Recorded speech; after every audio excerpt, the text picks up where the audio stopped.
أعوذ بالله من الشيطان الرجيم. بسم الله الرحمن الرحيم. يسألونك عن الأنفال قل الأنفال لله والرسول فاتقوا الله وأصلحوا ذات بينكم وأطيعوا الله ورسوله إن كنتم مؤمنين. آمنت بالله صدق الله مولانا العظيم وصدق رسوله النبي الكريم ونحن على ذلك من الشاهدين والشاكرين والحمد للہ رب العالمین۔ ابھی آپ کے سامنے سورہ الانفال کی آیت نمبر 1 کی تلاوت کی گئی۔ انشاءاللہ کچھ ہی دیر بعد عزت مآب راؤ شاہ نواز صاحب اس آیت کا ترجمہ، تشریح اور تفسیر بیان فرمائیں گے۔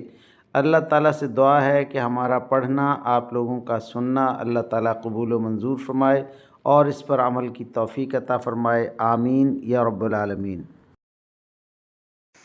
اعوذ باللہ من الشیطان الرجیم، بسم اللہ الرحمن الرحیم۔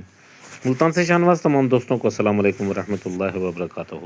دوستان گرامی، آپ کے سامنے سورہ انفال کی پہلی آیت تلاوت کی گئی۔ اب اسی آیت کریمہ کی آسان تشریح ترجمہ مفتی تقی عثمانی کا لکھا ہوا اور تفسیر ابن کثیر سے حاضر خدمت ہے۔ آج اس کا بقیہ حصہ پڑھا جائے گا۔ بسم اللہ الرحمن الرحیم۔ اللہ تعالیٰ قرآن پاک میں ارشاد فرما رہا ہے، اے پیغمبر صلی اللہ علیہ وسلم، تم لوگوں سے مال غنیمت کے بارے میں پوچھتے ہیں، لوگ تم سے مال غنیمت کے بارے میں پوچھتے ہیں، کہہ دو کہ مال غنیمت کے بارے میں فیصلے کا اختیار اللہ اور اس کے رسول کے پاس ہے، لہٰذا تم اللہ سے ڈرو اور آپس کے تعلقات درست کر لو اور اللہ اور اس کے رسول کی اطاعت کرو اگر تم واقعی مومن ہو۔ اللہ اکبر۔ اب اس آیت کریمہ کی آسان تشریح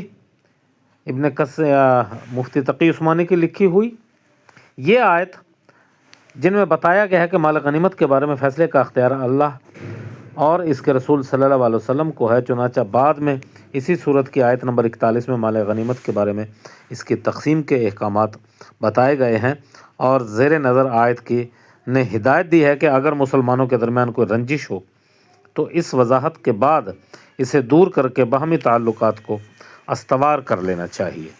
اب اس آیت کریمہ کی تفسیر ابن کثیر سے۔